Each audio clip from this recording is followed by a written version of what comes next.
Estamos aqui para conversar um pouquinho sobre o artigo 24 da Confissão de Augsburgo com o professor Raul.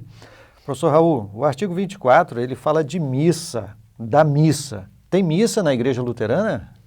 Pois é, né? Parece um pouquinho estranho a gente falar em missa, a gente logo associa, não, missa é católico, e na Igreja Luterana é culto, né?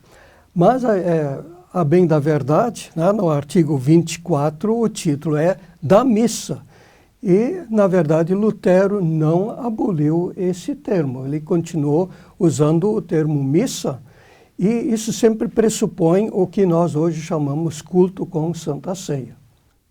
Entendi. Então isso significa que Lutero e os seguidores de Lutero continuaram usando esse termo normalmente? Sim, continuaram usando. Aliás, até as reformas que Lutero fez, uma é a da missa latina, outra da missa alemã. E na Confissão de Augsburgo, então, o que Lutero, o que os confessores, eles colocaram aqui que foi tão importante ser mencionada a missa na Confissão de Augsburgo? Pois é, os reformadores foram acusados de terem abolido a missa. Então, a nossa confissão mostra que isso não aconteceu, que alguma coisa diferente tem, como cantos na língua alemã, para o povo entender, o povo da Alemanha entender, e também algumas pequenas reformas que foram necessárias no conteúdo da missa. Então eles alteraram também a questão do conteúdo, né? Sim. Agora é interessante notar que o povo nem percebeu muito isso, porque a alteração realmente que foi feita foi aquelas palavras que eram ditas assim bem baixinho, que o povo nem ouvia, e ali que se processou a alteração principal. E quando a gente lê o artigo 24 da missa, a gente também percebe que são mencionadas aqui algumas cerimônias, algumas missas comerciais, particulares. Como é que isso funcionava? Pois é, né? Então isso foi uma das reformas que foi feito na missa, essas chamadas missas particulares. Por exemplo, alguém queria fazer uma viagem, né? Então ele encomendava uma missa, pagava uma missa para ter boa proteção na viagem. Então os reformadores terminaram com essas missas particulares, porque era realmente um comércio, como se fosse um comércio e um acerto entre a pessoa e Deus. Nossa, então até para viagem tinha isso. Eu achava que era só para a questão de perdão de pecados. Pois é, o perdão de pecados é que foi um tanto deturpado e esquecido também. E realmente uma das coisas principais porque a gente vai à missa ou a culto, né, é para receber perdão.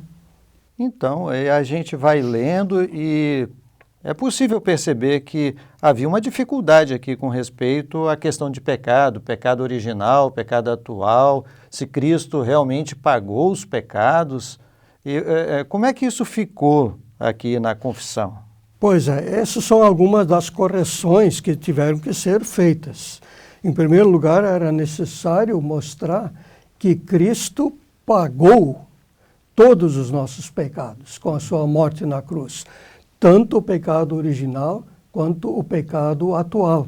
E o problema ali, né, que estava acontecendo na época é que Cristo teria morrido só pelo pecado original e que nós teríamos que fazer missas, então, para conseguir perdão dos pecados atuais.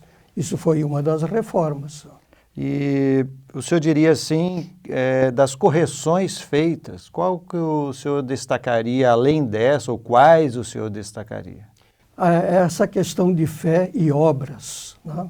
Era enfatizado que a gente tem que fazer muitas obras, participar da missa para ganhar perdão.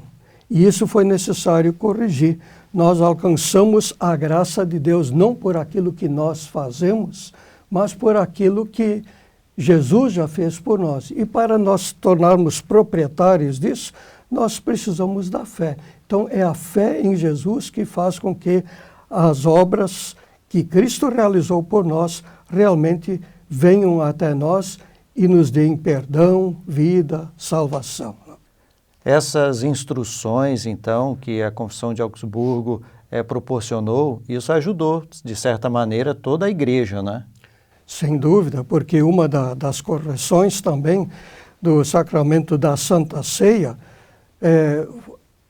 a confissão mostra que a Santa Ceia não foi instituída como um sacrifício pelo pecado.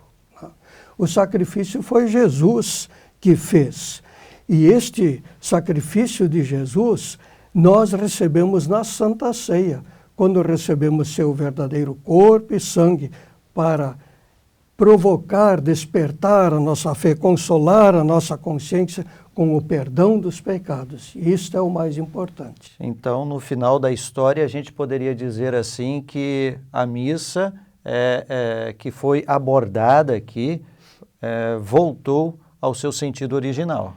Exatamente. E o ponto principal é o seguinte: Cristo já fez tudo para a nossa salvação. Nós não podemos fazer nada para merecermos. O que nós precisamos é simplesmente crer que Jesus já nos dá tudo pelo que Ele fez por nós na cruz.